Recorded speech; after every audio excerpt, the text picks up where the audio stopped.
Hey you guys, welcome back. It's Erica Vetra. Happy Monday afternoon. I'm coming to you from Greenfield Lake in Wilmington, North Carolina.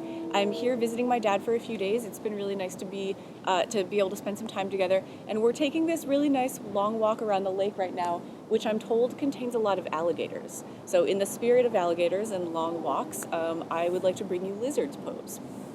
So lizard pose is a really nice thing to kind of open your hips, and there's another variation that you can do that will stretch your quads, your thighs, which is really nice if you do a lot of walking or running or cycling or anything that involves your thighs, which is really most things. So let's go ahead and come to tabletop pose, hands and knees. So I'll turn to face the side so you can see what I'm doing here. And then if you're like mid-workout, or if you've been kind of on your feet a lot up until now, go ahead and take just a few rounds of cat and cow. So just kind of inhaling to raise your hips and your head, and then kind of thinking about pushing your heart forward, getting a nice little arch into your spine. And then as you exhale, round your spine, curl your head towards your hips. Really think about exposing each vertebra, right? So this is called cat pose rather. It's like an angry Halloween cat. So just take a few rounds like that, just kind of get things a little bit loose. I like to move side to side, maybe take hip circles or rib cage circles, whatever you need. And then sometimes you can even kind of roll back and forth from child's pose all the way to tabletop pose. And when you're done, when you feel like you're ready for lizard pose, go ahead and bring your left foot in between your hands. So we're starting on the left side.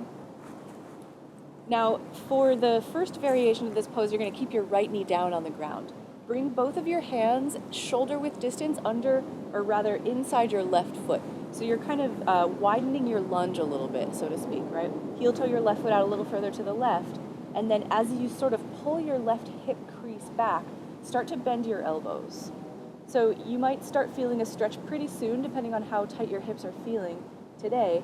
If you want to go further, you can bend more. Just try to make sure your elbows don't bend out to the sides. You want to keep them kind of bending towards the back of your space. I was going to say the back of your mat, but chances are you probably don't have a mat right now at this particular point in time. Eventually you might make it down to your forearms. And then here, just kind of relax a little bit. Now, if you want to go a step further, you want another variation, tuck your back toes, your right toes, and then lift your right knee off of the ground. So now you get this nice straight back leg, and it's a little bit more involved. It's a little bit more of an active pose, but you're welcome to kind of try it, play around with it. You might find that you won't be able to go as deep if your leg is off the ground, if your back leg is off the ground, which is totally fine. And sometimes what I like to do is sort of just rock back and forth, really sink into the flesh of that left hip. It feels really, really nice. And then the variation that I was mentioning to you about for the thigh stretch is called king lizard pose. So as you're done with lizard's pose, come back up to straight arms, put your back knee down on the ground if it's not there already, and then what you're going to do is take your left toes, dial them just a few degrees to the left, so kind of like, 10 o'clock if you're thinking about it that way. That way your left knee starts to kind of go out to the left. Keep your right hand on the ground, and then as you're ready, look back over your left shoulder. You're going to look for your right foot, so bend your knee like this, and then if you can see your right foot, reach your left hand back to grab that foot. So some of you guys might be able to do this staying in the same position, and some of you might have to, keeping your right foot bent, take your hips back to meet your foot, so kind of just as if you were coming out of the lunge for a moment, and then that might help you reach back, grab that right foot, and then pull it forward. So you're still stretching your left hip, but now you're putting a really nice stretch into the front of your right hip and also your right thigh. And then if there's any of you that are feeling like you want more, you can go ahead and come down onto your right elbow and really just twist into it.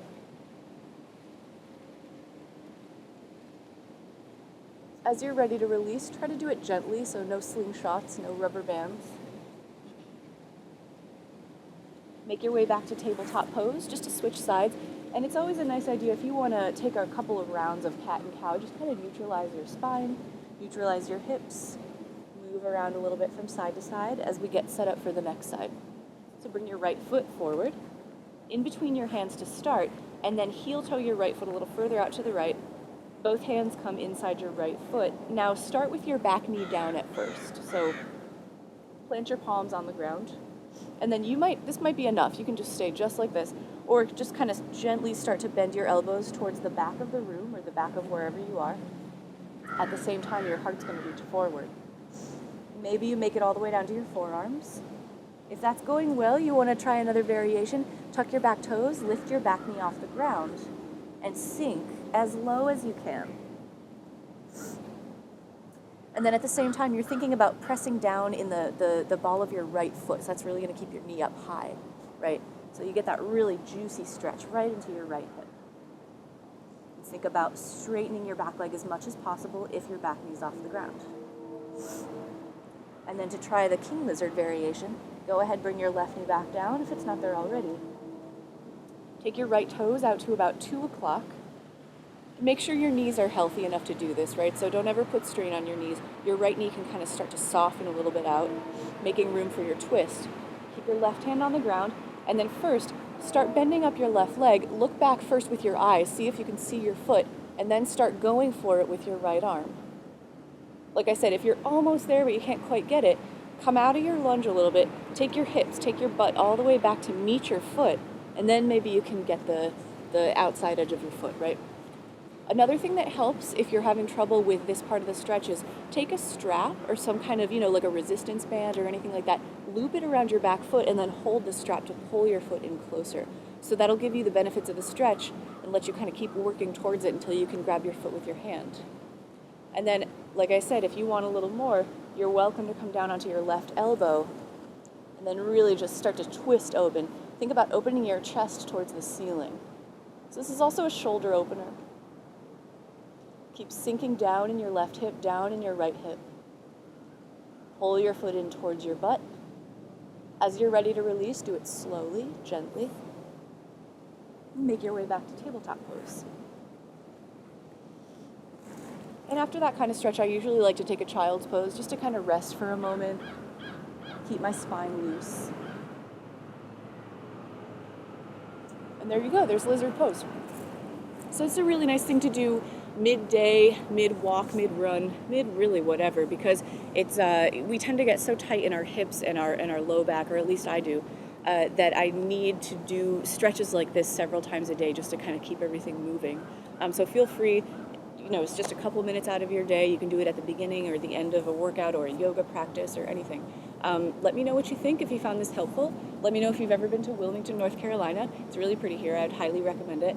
And I will see you next time. All right. Have a great day.